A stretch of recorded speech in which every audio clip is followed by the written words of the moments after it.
let's see what happens in The Proposal by Anton Chekhov. One day, Stepan Chubukov got a visit from Ivan Vasilovich Lomov. Ivan Lomov was dressed in his finery, a dress jacket and white gloves. The two neighbors greet each other affectionately. Lomov then takes Chubukov's arm and hesitantly starts talking. Chubukov thinks Lomov is here to ask for money. Lomov is in a state of excitement. Stammering, he asks Chubukov for his daughter Natalia's hand. Chubukov is ecstatic. He accepts the proposal and runs out to send Natalia to meet Lomov. He is confident that his daughter will accept the proposal too.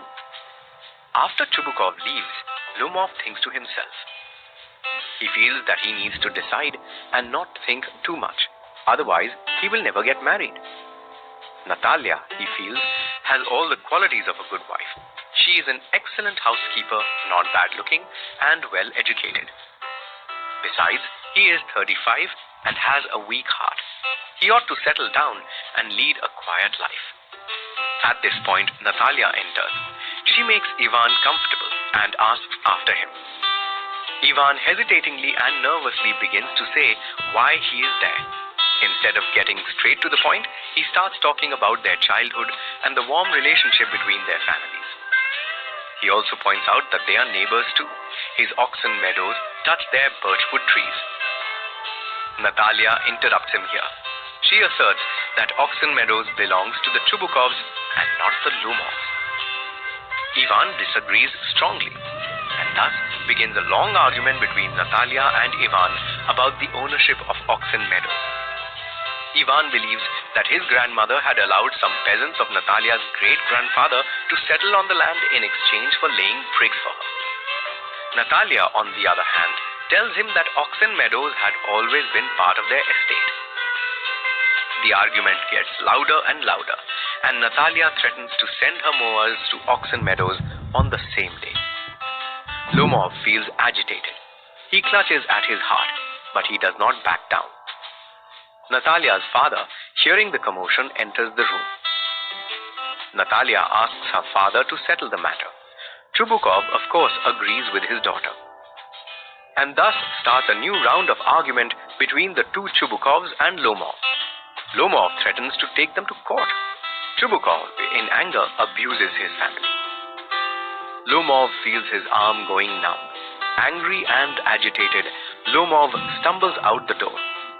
Chubukov, calling him a villain, tells Natalia that he cannot believe that this scarecrow had the nerve to propose to Natalia.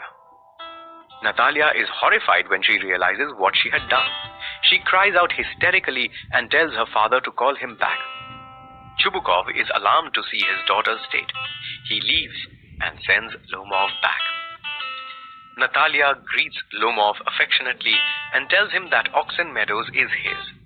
Lomov is happy to hear that.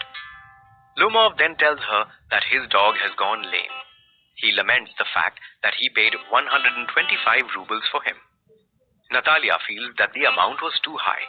She believes that the dog her father bought for merely 85 rubles is better than Lomov's. Lomov disagrees, and another long argument starts. Chubukov returns as the heated argument is in progress. Natalia again asks her father for his opinion. Her father, of course, agrees with her again. By now, Lomov feels that his foot is going to sleep. His heart does not feel well either.